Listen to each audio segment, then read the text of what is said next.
Yo yo yo, j'espère que tu vas bien.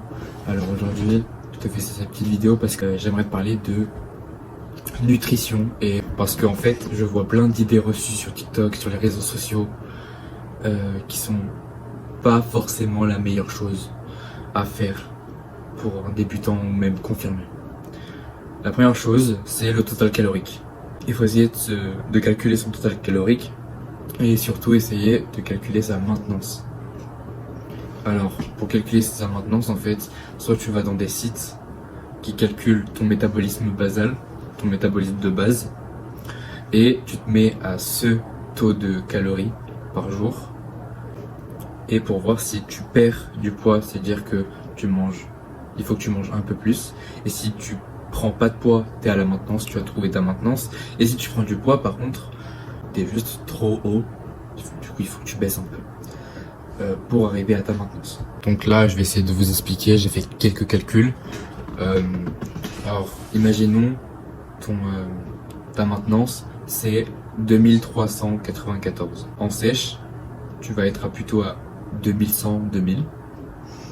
Et quand tu es en PDM, en prise de masse, en surplus, plus 5%, du coup, on fait 2395 plus 5%, ça fait 2514 calories que tu dois manger. Du coup, c'est raisonnable. Après, si tu as envie que le processus, tu l'accélères un peu, tu peux te mettre à plus 10%, 2630 cal.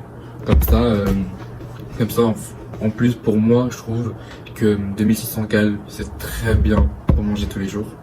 Franchement, c'est assez raisonnable et tout.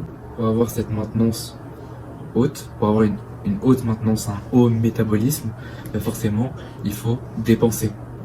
Il faut avoir une dépense calorique plus ou moins élevée. Si tu as une dépense calorique élevée, tu pourras manger plus que ta maintenance tout en restant en maintenance. Par exemple, tu fais 20 000 pas par jour. Tu as une maintenance de 2005. 20 000 pas par jour, ça correspond à 700 calories de dépenser.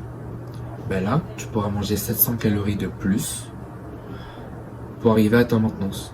Puisque plus tu dépenses de calories, ça va faire le sentiment à ton corps que tu es en déficit. En fait, du coup, c'est pour ça que les pas, par exemple, la marche, ça peut super bien aider à la perte de poids. Et aussi à la prise de poids. Parce que la prise de poids, c'est super important de marcher parce que ça ouvre l'appétit, bien de pas ressembler à un nuage au bout de un mois de PD. Du coup, on se retrouve aussi pour une vidéo, une séance push, je pense. Je vais tester j'ai un nouveau pré-workout. Alors c'est le pré-workout de Decathlon, hein, c'est pas un truc de ouf.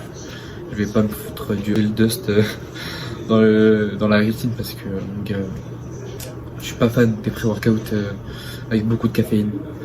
Du coup je vais tester le mélange. Enfin je vais pas mélanger mais je vais tester du coup le pré-workout de One Nutrition. Après le Muscle Pump, le glycérol, la Monster. Et puis ça va être pas mal. Ça va être pas mal. Je vais essayer de vous filmer ça et tout. De vous filmer aussi le posing. Et puis ciao. I remember one day, maybe was the first day of my life. You came to my heart, my eyes wide open to you. I feel warm behind you, take my hand inside. Kiss me, kiss me, kiss me again. I feel it, you remember one day, start to love you. Yes, God, yes, I love you more than me. I always touch my lips. Et parlons des idées reçues qu'il peut y avoir sur les réseaux sociaux par exemple. Je vois plein de TikTok en train de défoncer les troubadours qui marchent 15 000 pas par jour et tout. En mode ouais, c'est un truc de skinny et tout. Alors je pense qu'il y a un truc qu'il faut qu'on comprenne, je pense, dans la communauté muscu. C'est que tout le monde n'a pas le même objectif. Si ton objectif c'est de faire 85 kilos alors que tu fais 1m70, ok, super. Genre c'est ton problème si tu ressembles à un nuage. Au moins tu seras fort. Au moins tu seras fort. Si tu te sens bien dans ton corps, c'est parfait. Le but c'est de se sentir bien dans son corps. Parfait. Si par exemple si tu veux être un mec esthétique, tu vois, comme David Lade, Antoine JBZ, Lucas Gouif, bah là oui forcément là, il faut que tu adaptes ta routine de vie à tes objectifs. Du coup avoir une grosse dépense pour brûler un maximum de calories, pour être le plus sec possible tout au long de l'année. Voilà. Être sec à l'année. Et aussi, c'est pas en défonçant Antoine GBZ ou Liquid Whiff que vous allez avoir, je sais pas, une légitimité. Être légitime, je sais pas. Mais ça sert juste à faire plus de vues, ok, c'est super. Mais bon, en attendant, eux ils font fissure et pas toi. C'est dingue. Juste là, on est actuellement le 20 décembre. Le 20 décembre, c'est les vacances. Je suis en vacances scolaires. C'est pendant 2 semaines. Et je suis trop content parce que je sais que je vais avoir mon tapis de course à Noël. Mon tapis de step. Pour faire mes steps tout en hiver. Pour m'acheter du confort. Parce que j'habite en campagne.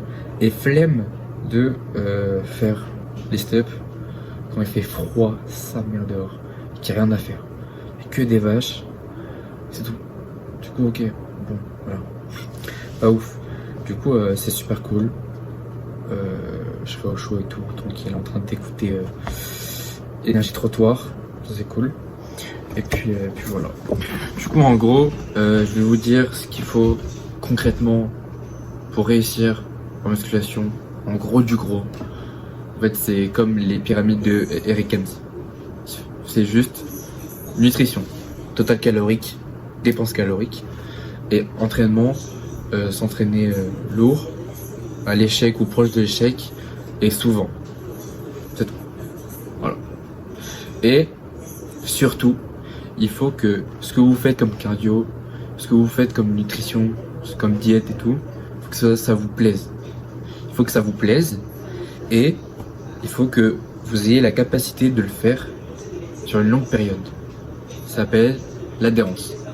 Et l'adhérence est la clé de tous les progrès, que ce soit en musculation ou tes études, si ça te plaît, dans un travail aussi, si ça te plaît, et si tu peux le faire en une longue période, c'est bon.